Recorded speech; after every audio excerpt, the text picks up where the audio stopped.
तेच सांगितलं मागे देवेंद्रजींनी आणि आमच्या आदिती तटकरेजींनी की ज्यांनी चुकीच्या पद्धतीने त्या योजनेचा लाभ त्या काळात घेतला असेल त्यातील काही जे पॅरामीटर आहेत ते तोडले असतील किंवा नियम तोडले असतील त्यांना ते कमी करण्याचा प्रयत्न करतील आणि ज्यांनी असे बांगलादेशी लोक आले त्यांचे गुन्हे दाखल झाले पाहिजे.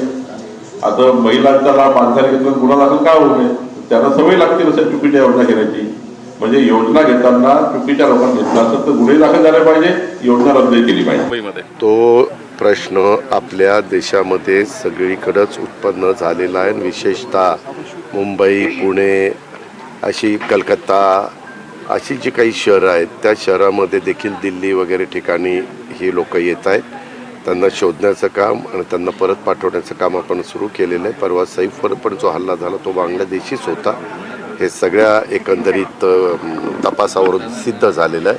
आणि आम्ही मागच्या वेळेस आम्हाला मर्यादित वेळ होता त्याच्यावर लाडकी बहिणाचं आम्हाला आधार कार्डशी लिंकअप करायचं होतं.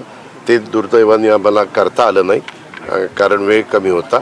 आता त्याच्या संदर्भामध्ये खरोखरी ज्या लाडक्या बहिणीला तो लाभ द्यायचा आहे तो लाभ देण्याच्या संदर्भामध्ये आम्ही हळूहळू पावलं